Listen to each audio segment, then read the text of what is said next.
feel like I really got it down to a point where I can heal my skin within a week. How do you go about healing it? What kind of routine do you do? 皆さんこんにちは, this is Tina and welcome back to my channel. In this video, I wanted to share how I go about healing my skin whenever I have a compromised skin barrier. If that sounds like your thing, then please go ahead and channel 登録しちゃってください. This is a question that I've been receiving for a while. Like whenever my skin gets a flare up, gets really irritated, you guys always ask me like, how do you go about healing it? What kind of routine do you do? And in the past, I felt like my routine wasn't like really worthy. But over the past year, I've kind of been doing the same or similar routine whenever I do run into these flare-ups, and I feel like I really got it down to a point where I can heal my skin within a week, which is quite important to me because this is my job. I do review skincare and create content full-time. So if my skin is irritated, like it halts work. I can't do my job. I can't put on makeup. I can't film or anything. So yeah, my skin literally looked like this exactly 1 week ago yesterday when symptoms started showing. It was red, it was itchy, it was holding heat, very textured skin, to this just yesterday when my skin has finally gotten to a point where I feel like is pretty much back to its normal state. So yeah, I just thought it might be beneficial to you guys to see the routine I do, as well as some tips and tricks that are going to help you kind of get there quicker.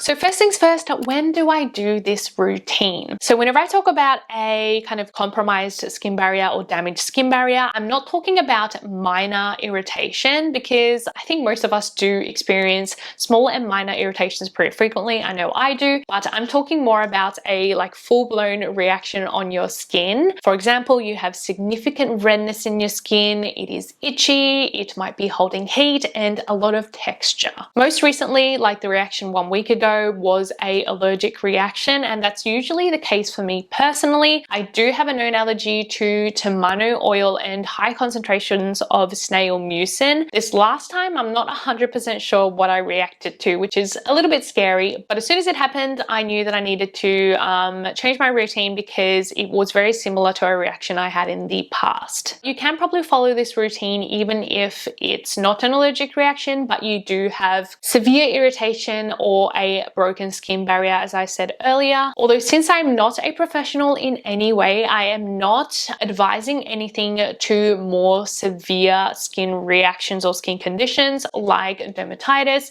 eczema, psoriasis, and etc. I'm not the person and this is not the place. Make sure you go see your GP or dermatologist if you can, which is exactly what I did when I first got this reaction. This is just my personal routine that has worked for me in healing my skin. The other thing to note is that I do have drier skin, so the products and routine might not work very well for you if you do have oilier or acne prone skin.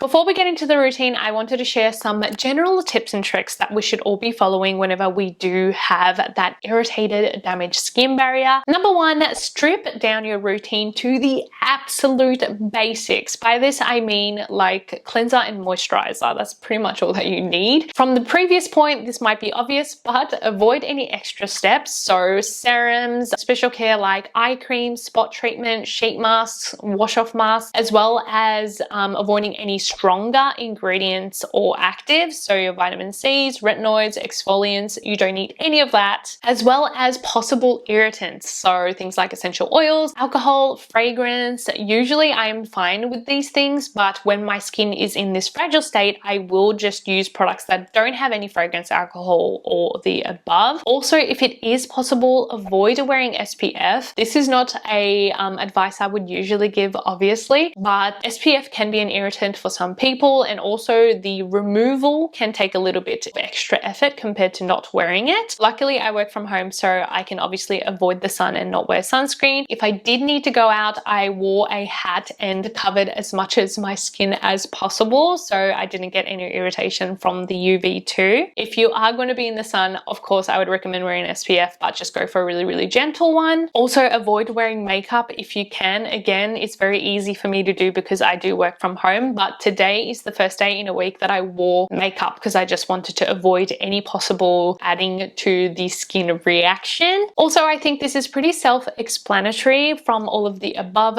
points, but be as gentle as possible to your skin. So whenever you're touching it, rubbing it, be as gentle as you can, or try to avoid doing it at all. Like only really touch your skin when you need to. And then the last point is to try to listen to your skin. I made a point of this in a recent video, but your skin will change and you have to try to learn to adapt with it too. Alrighty, so now it is time to share the actual routine with you guys. The base routine consists of just 3 products. I have used all of them for at least 1 year, most of them more than that, and at the peak of irritation. So I know even when my skin is at its most fragile state, these products work for me. Again, you don't have to get the exact same products, and the exact same products might not work for you. Try to use them as a guide or like as an example to how you can build your own routine. Day 1, you can see that my skin is very red, very irritated. There's spots all over my neck too, and a lot of texture and bumpiness to my skin. First step, pretty obvious probably, but is to cleanse with a very gentle cleanser. I use the CeraVe Hydrating Cleanser. Obviously, it is a very basic cleanser that I feel like most of you guys have heard of, and CeraVe is usually one of the first brands that a GP or dermatologist will recommend when your skin is irritated too. And yeah, my